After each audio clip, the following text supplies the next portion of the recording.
मुसलमानों के खिलाफ जो पिछले 3 दशक से लगातार कहा जाए उनके मस्जिदों को जमींदोज करने की साजिशें की जा रही है। भारत के मुख्तलिफ इलाकों में आए दिन मुसलमानों की मॉब लिंचिंग की जा रही है, कभी फर्जी लव जिहाद के नाम पर, कभी फर्जी गौकसी के नाम पर। और पार्लियामेंट में भारत के आइन को नज़रअंदाज करके जिस तरह से कानून बनाए जा रहे हैं, हम उन तमाम कानूनों का मजम्मत करते हैं, उसका मुखालफत करते हैं जो भारत के आइन के खिलाफ जाकर बनाए जा रहे हैं। और हालिया दिनों में अभी वक्फ संशोधन विधेयक 2025 उसका जीता जागता उदाहरण है, जो संविधान के फंडामेंटल राइट के आर्टिकल जो है 26 का वायलेंस करता है। उसे इग्नोर करके पार्लियामेंट के अंदर जो है बीजेपी ने कानून बनाया, तो जिसका हम पुरजोर विरोध करते हैं। तो हम भारत में ऐसे किसी भी कानून को मानने के लिए तैयार नहीं है जो भारत के मूल सिद्धांतों के खिलाफ हो।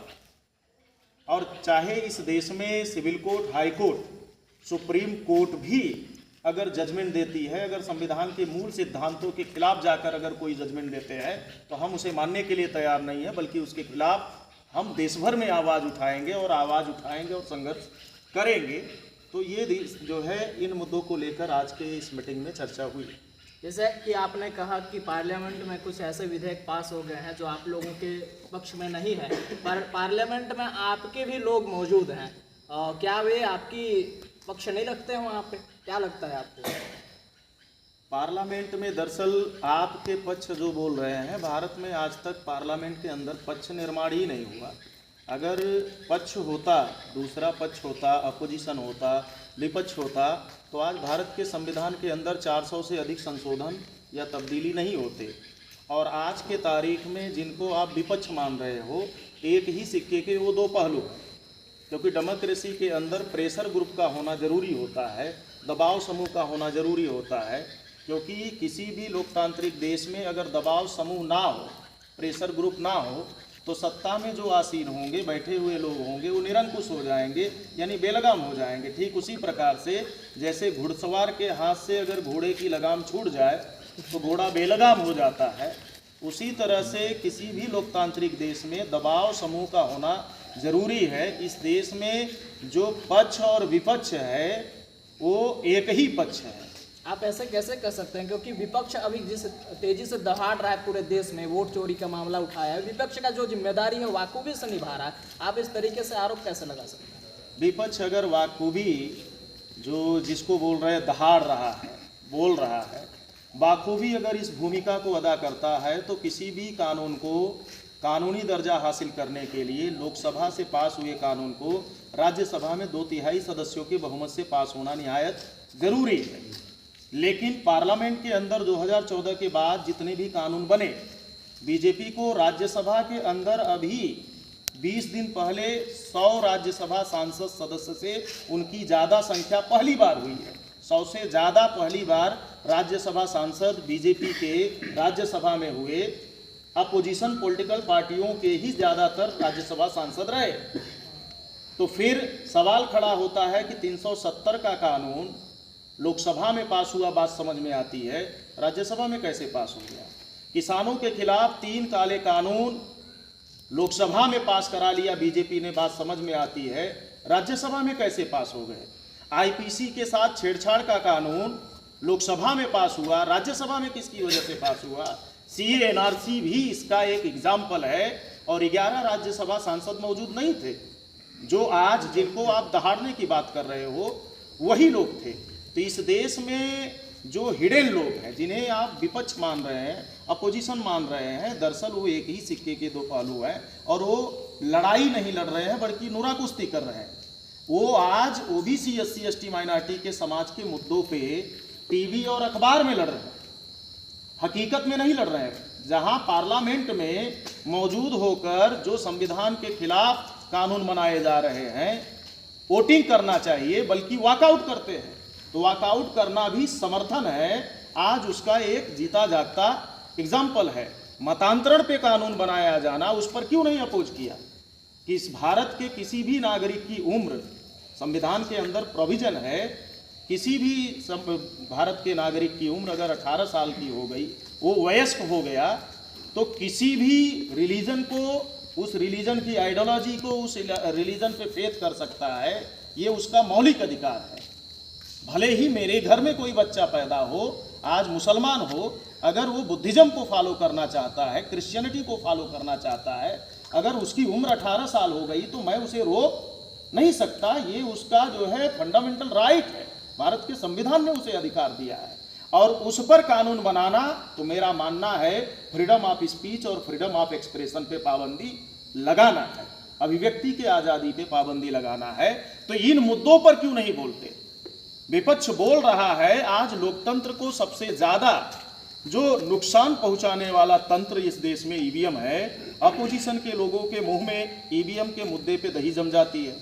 वो एसआईआर की बात करते हैं, वोटर लिस्ट में गड़बड़ी है इस बात की बात करते हैं, लेकिन होलसोल जो वोट का अधिकार है और जिस मशीन पे वोटर वोट डालता है उस मशीन के जरिए होलसोल डाला जा रहा है, उस मशीन का विरोध करते हुए अपोजिशन का जो पप्पू घूम रहा है वो कहीं विरोध करता हुआ नजर नहीं आता, क्योंकि ईवीएम की मां कांग्रेस है, आरएसएस की मां कांग्रेस है। क्योंकि कांग्रेस की बुनियाद डालने वाला आदमी डॉक्टर केशवराम बलीराम एडवा कोई और नहीं था, कांग्रेस के विदर्भ प्रांत का पदाधिकारी था, इसलिए कांग्रेस ही आरएसएस की मां है। अगर ऐसी होती तो तमाम हमने कई कवरेज करने के लिए जसपुर क्षेत्र में गए हैं। इस क्षेत्र के जो कांग्रेस के पदाधिकारी हैं आरएसएस को गाली देते हुए नहीं दिखते, लेकिन कुनकुरी के जो नगर पंचायत के अध्यक्ष हैं वे भी गाली देते दिख रहे हैं। अभी मैंने जसपुर में कवरेज किया था, कैंडल मार्च जो निकली हुई थी वोट चोरी के मामले में, मैंने पूछा उनको, क्योंकि इस बार 15 अगस्त को जो हमारे प्रधानमंत्री जी ने लाल किले से आरएसएस की जो तारीफ की थी उसी पर मैंने उनको क्वेश्चन किया था, तो उन्होंने उनको गाली दिया। आप कह रहे हैं कि कांग्रेस भी जो है आरएसएस से निकली हुई शाखा है या फिर कांग्रेस से निकली हुई आरएसएस एक शाखा है, ये कैसे हो सकती है? देश की एकता और अखंडता को खंडित करने के लिए पहला कुठाराघात नाथूराम गोडसे ने किया, हिंसक घटनाओं का सहारा लिया। 1948 में होम मिनिस्टर थे सरदार वल्लभ भाई पटेल, मूल्यवासी थे, उन्होंने आरएसएस को बैन किया, कांग्रेस ने नहीं बैन किया। कांग्रेस की गवर्नमेंट में होम मिनिस्टर थे, उन्होंने पाबंदी किया। अगर कांग्रेस आरएसएस की मां नहीं होती तो कांग्रेस पे आरएसएस पे लगाया गया बैन कांग्रेस ने क्यों हटाया? कांग्रेस की गवर्नमेंट में आरएसएस पर लगाया गया बैन हटाया गया। तो इस बात का दस्तावेजी सबूत है कि कांग्रेस ही आरएसएस की मां है। प्रणब मुखर्जी हाफ चड्डी पहनकर आरएसएस की शाखा में जाते हैं, पंडित जवाहरलाल नेहरू भी आरएसएस की शाखा में जाते रहे, उसके दस्तावेजी सबूत है। तो इस देश में ये नुरा कुश्ती लड़ रहे हैं और एक ही सिक्के के ये दो पहलू हैं, अलग अलग नहीं है। समाज के अंदर गुमराह करने के लिए और ओबीसी एससी एसटी माइनॉरिटी के अंदर नया कोई पॉलिटिकल संगठन बहुजनों का ना खड़ा हो राष्ट्रीय स्तर पे और देश की संसद के अंदर अपोजिशन में ना बैठे, पोजीशन में ना बैठे, इसलिए इस देश में बाइपोलर सिस्टम काम कर रहा है, पक्ष भी उनका विपक्ष भी उनका। सर इस विषय पे भी बात करेंगे। सबसे पहले मेरा सवाल ये है कि आप यहाँ पे आए हैं और काफ़ी मुस्लिम जो संख्या है कांग्रेस की वोट बैंक है, आप मुस्लिम मोर्चा का आप जो है राष्ट्रीय प्रभारी हैं, तो आपको नहीं लगता कि आप कांग्रेस की वोट बैंक को बांटने के लिए इस जगह पे आए हैं अंबिकापुर क्षेत्र में? कांग्रेस के बधुआ मजदूर न मुसलमान हैं, न ओबीसी के लोग हैं, न एससी लोग हैं, न आदिवासी लोग हैं। और यहाँ कांग्रेस के वोट बैंक को बांटने या ना बांटने का सवाल नहीं है। जो ओबीसी एससी एसटी माइनॉरिटी के मुद्दों और एजेंडों के साथ खड़ा है, मुसलमान भारत का उसके साथ खड़ा होगा। जो लोग इस देश में कांग्रेस के लोग, जिन गुलाम भारत में मुसलमानों की 33% सरकारी नौकरियों में भागीदारी थी, अगर वो मुसलमानों के प्रति वफादार होते, शासन प्रशासन में उनकी भागीदारी को लेकर अगर चिंतित होते, तो 33 का 34 नहीं होता, लेकिन 32 भी नहीं होना चाहिए था। लेकिन आज 2.5% पे किसके सर गवर्नमेंट में आया? 57 साल तक रूलिंग पार्टी रही कांग्रेस, उसकी वजह से आया। 65,000 इस देश में फिरका वाराना हमले हुए, दंगे फसादात हुए, किसकी गवर्नमेंट थी? कांग्रेस की गवर्नमेंट थी। इस देश में सन 1983 में गोपाल सिंह पैनल की रिपोर्ट किसकी सरकार में आया? कांग्रेस की गवर्नमेंट में आया, सरकार में आया। 2006 में जस्टिस राजेंद्र सच्चर कमीशन की रिपोर्ट आई, किसकी सरकार थी? कांग्रेस की गवर्नमेंट थी। 2007 में रंगनाथ मिश्रा कमीशन की रिपोर्ट आई, किसकी सरकार थी? कांग्रेस की थी। 2013 में प्रोफेसर अमिताभ कुंडू कमीशन की रिपोर्ट आई, वो किसकी सरकार थी? कांग्रेस की। अगर मुसलमानों के हक अधिकार और शासन प्रशासन में नौकरियों में भागीदारी बढ़े, इस बात को लेकर कांग्रेस के लोग वफादार होते तो सच्चर कमीशन ने 16% मुसलमानों को रिजर्वेशन दिया जाए, इस बात का रिकमेंडेशन किया। क्यों नहीं लागू किया? 10 साल तक उसकी गवर्नमेंट रही। आज तो मुसलमानों के तालीमी हालात बेहतर हो, नौकरियों में शासन प्रशासन में उनकी नुमाइंदगी बढ़े, इस पर तो चर्चा करना ही कांग्रेस के लोग बंद कर दिए। और मुसलमान किस बेस पे वोट दे कांग्रेस को? अभी 2024 का इलेक्शन हुआ, इंडिया गठबंधन, मैं नहीं बोलता, इंडिया गिरोह नाम के संगठन ने चुनाव लड़ा, जिसमें मुसलमानों को कितनी सीटें दिया? आज लोकसभा में सबसे कम मेंबर ऑफ पार्लियामेंट 18वीं लोकसभा का जो गठन हुआ, उसमें मात्र 24 सांसद मुस्लिम है। ऐसा भारत के इतिहास में पहली बार हुआ। अगर इंडिया गठबंधन मुसलमानों की हिमायती है, मुसलमानों की सियासी भागीदारी चाहती है संसद के अंदर, तो महाराष्ट्र में 48 लोकसभा की सीट है, एक भी मुसलमान उन्हें काबिल नहीं मिला जो मेंबर ऑफ पार्लियामेंट बनाया जा सके। महाराष्ट्र की 48 लोकसभा सीट में एक भी सीट ऐसी नहीं थी जो मुस्लिम बहुल हो, जिससे मुसलमानों को टिकट दें कांग्रेस के लोग। छत्तीसगढ़ में कोई ऐसी जिला या कोई लोकसभा की सीट नहीं है जहां एक उम्मीदवार कम से कम मुसलमानों को बनाया जाना चाहिए।